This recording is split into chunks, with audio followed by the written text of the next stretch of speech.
Dupree. A lot of them had my demo, and Puffy had my demo too, because me and him met a couple times, and I was doing the music. Then I was asked to come to see Clive Davis, and I went in that office, and let's say I was asked to do something that I didn't want to do, and I walked away from it from then. Whoa. So that was my turning point. I know I might get in trouble for this, but I don't care. So it's like...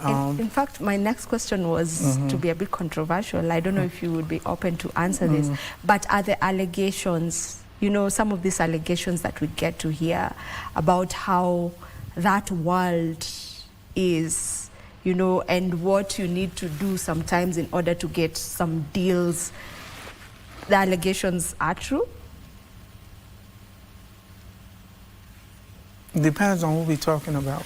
Depends on who we're talking about. No, we hear things like the humiliation rituals and so on.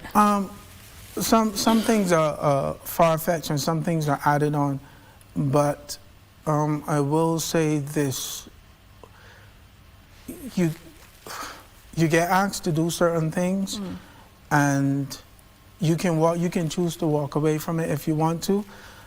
Some people, you get manipulated into doing, all right, let me put it like this, from my experience. Yeah. I was dropped off by an A&R person dropped me off to a big executive's house. And I was told, like, he is this kind of way. Oh, he's this kind of way, and I was like, but I'm not that kind of way. Oh, but you just go and just talk to me. You don't have to be that kind of way. I was dropped off there. And I did go, and I was in the house, and he was talking and talking, and I just left him in the kitchen. I just walked out the house, and that was kind of the beginning of my downfall. And you can't elevate to a certain level unless you commit to certain things, and I'm trying to find the right word. Yeah. So you kind of like become blacklisted or something? No, you never really blacklisted. The door is always open. As long as like time is on your side with music wise, but you being asked to do these things, and sometimes they ask you to do it once, and if you do it, you're being. I have to watch what I say, so I hope you get the gist of what I'm saying. So yeah, I don't wanna, yeah, I think I get what you're saying. Yeah. So, well, so for you, you decided this is not for me, and you opted out. Yes. And you opted out completely of the secular world. Is this to say that you just still cannot exist in that secular space if you don't conform to what some people want? Or unless like if you have powerful family members in that, you don't have to do it. You don't have to do it. You know what I mean? So, but if you don't, you have to. Yeah. So it depends with who do you know. If you know some people who are, you know, can call their shots, then you don't need to conform to some of these things that you wouldn't want to get into. All right, let's put it this way. I went to a party, right? And let's put it like this. Puffy, despite how powerful he was, he had to still continuously do certain things. And this is my opinion. And what he learned and what was done to him, instead of saying like, well, I'ma change this on it, he just, what was done to him, he just was doing it to other people too. And we all point fingers at him, but it don't start with him. You know what I mean? Yeah. I don't want to say no more. Okay, I want us to finalize on that bit. Yeah. So who are the custodians? when it comes to the music scene, do you have specific custodians? You don't need to mention names. You mean like in secular music? Or Yeah, do you have people who because it's are in the gospel scene too. Oof. You know what I mean? I'm just keeping it 100%. Like, if I'm a gospel artist, truth matters. You know what I mean? And, you know, you don't, I always learn a fool speaks tells this whole thing. But it's in the gospel too. It's not just in the secular scene, it's in the gospel scene too. So you switched up, went to the gospel scene and found out, well, it's the same thing over here too. Not, when you say over here, what do you mean? Like it's the same thing that you were I haven't seen from. it in Africa.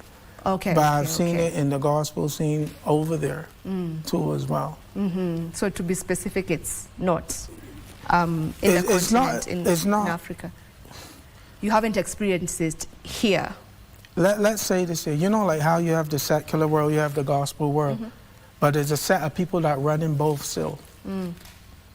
There's a set of people that run in both still. I hear you on that, and I get you. So that's why I do everything myself. I finance myself.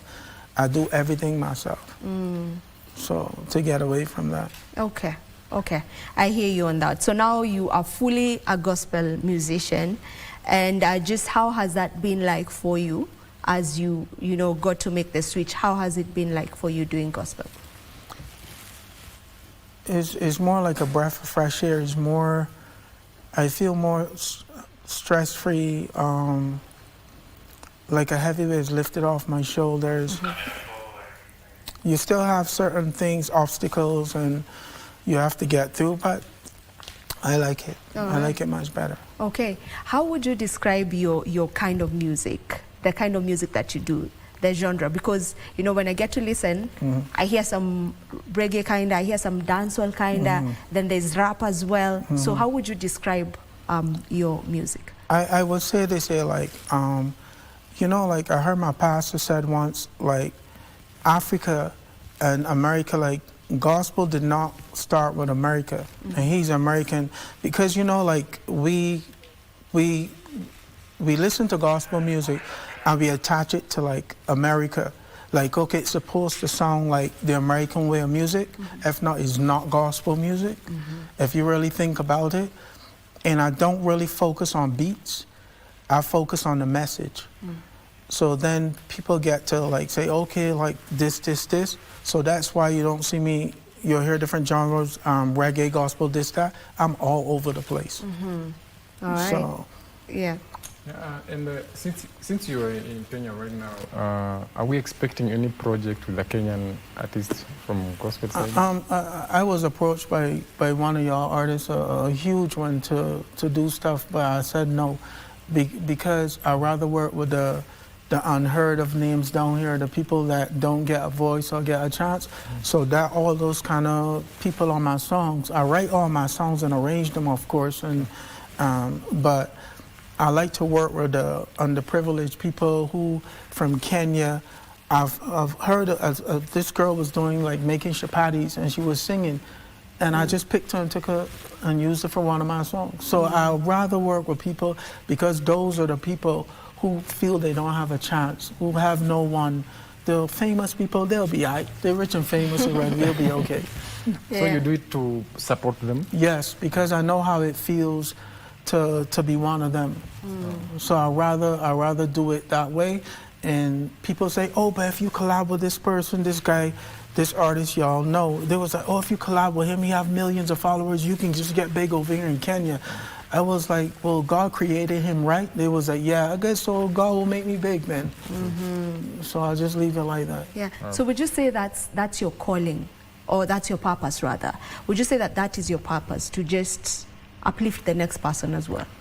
I really don't know. I just try to do good when I can. I'm not perfect. I do make a lot of mistakes. Especially transitioning, but I'm trying really hard. It's a journey and a walk, and I think no one is a measuring stick for when someone should change. That's between them and God. So because usually I get people like I make a mistake, they're like, oh, you're supposed to be a gospel artist, how you this and that. Like I'm not human too. I'm just doing gospel music and trying to find my way to God like anyone else. So. And you know, that happens. I think that happens everywhere, whereby we get to judge gospel artists very harshly. Like you expect them to be perfect. Yeah. You expect them to have no dirt at all. But we're all humans at the end of the day, aren't we? Yes. Yeah, we're all humans at the end of the day. I want us to talk about your music, lessons in life. Tell me about that particular music. Is it from your own life experience, just as the name suggests? You know, when I started doing music, like I would like think of things like I would see people going through things or my personal experience and I write based off of that. I stopped doing that. So songs would just be in my head. I don't know why they're there. I just write them and put them out. Then sometimes like a month, 3 months pass, to see something happen and someone can relate to that song and I just say, oh, maybe that's why I wrote that song. But I stopped trying to figure out what's going on in my life or someone's life in order to base that on writing a song. I just write them. Yeah. So where exactly do you draw your inspiration? Maybe God, maybe hopefully and not the devil, but like because sometimes everything that happens that we feel is good, we say is God. Sometimes it's not. The devil is very manipulative. But yeah, like songs are just there, and I'm talking to you. Songs are there, so I just write, and then hopefully it would affect someone in a positive way, or maybe that song was meant for someone I don't know yet or ever heard of. So. Yeah. If you could just take us through your songwriting process. How does that look like from the beginning to, you know, the final product which we get to watch? Usually, like, well, people, like, I would tell, like, someone I know that do you know anyone that sings? They would send me a bunch of voices, and then, because the songs are in my head already, and then I would just put that voice to the song, but it takes me like, probably like 5 minutes, I'm done a song. 5, 10 minutes, just write. Like I'm writing an essay and it's done.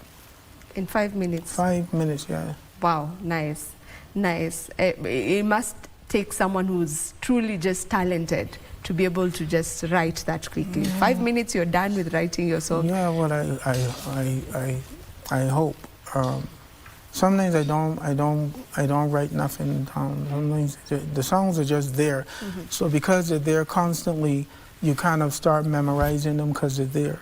Okay. So it's easy to then. All right. As we finalize the conversation, I want us to talk about Lift Me Up, the song. If you could just tell us a bit about it before we get to listen to it.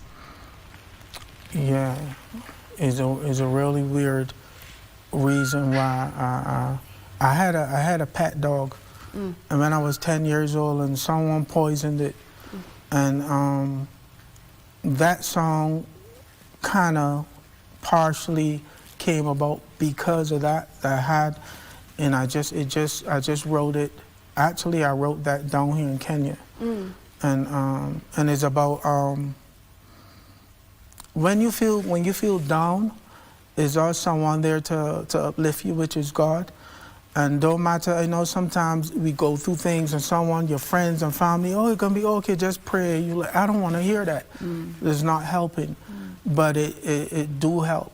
And so it's a lifting song to say, whatever you're going through, whatever is going on, you know what I mean? Whatever you think, whether you think he can or can't do it for you, just try it. Just pray and ask God to lift you up from whatever situation you're in. Okay, before I let you go, I want you to also just weigh in on the question of the day. And our question of the day, as I had mentioned when we were beginning this interview, is where do we draw the line between criticism and sensitivity, especially when it comes to matters mental wellness for celebrities? I think you have to know how to critique people and situations, because the Apostle Paul said, like, I became... you know, he became like something to all men to win them. You know, he became like them in a sense. So my thing is like, every situation you should always tell the truth about it, but it's a way to go about it, because all personalities are different. I may be able to come and approach you direct about something. I may not be able to come and approach somebody else about it for them to listen. So you have to understand your surroundings, understand the person's problem, understand how they think and how they behave, and then you'll really know how to critique, how to go about critique, because you can make it worse even by telling the truth. Telling the truth can make things worse. I'm not saying that you shouldn't tell the truth, but when sometimes you go direct and you say something, it can make things worse. You have to know like how to critique. Know how to say how to it, go about it. I hear you on that. And now, if you can just mention, you can speak to the camera, talk to your fans from Kenya, and talk to the new fans that you will be gaining from the show today, and just let them know where to find your music and where to also get to keep up with you on social media. Hi, hello Kenya. Thank you for having me here. I think you're very beautiful people. Hopefully, if you like the music and stuff, you can support it, because I'm here to try to push the movement forward with God. You can find me on Instagram, TikTok, Spotify, Apple Music, among others. YouTube is on TRB1 Vision, TRB1 Topic. And my name is kind of unusual, so once you type it in everywhere, I just pop up. So thanks you once again for having me. I appreciate you. I appreciate your country. I appreciate your hospitality. May God bless you all. Have a great day. Amazing. And now that you've mentioned it, I know we're winding up. We're winding up. TRB1. Is Tony Robert Braffett. That's my initials, and the one is just like victory. Okay. So I just put it like. Awesome. Awesome. Thank you so much for gracing our show this morning. It was a pleasure having you. So if you can just finish with Unique playing us one of TRB1's songs. Thank you. Lord, lift me higher and higher. Lift me, oh Lord, lift me higher and higher. That's right. Lift me up, Lord. I feel down, but I know, Lord, Lord, Lord. Lord have mercy. Never meant to be bad. I'm on my knees. Forgive me. Lord have mercy. Forgive me.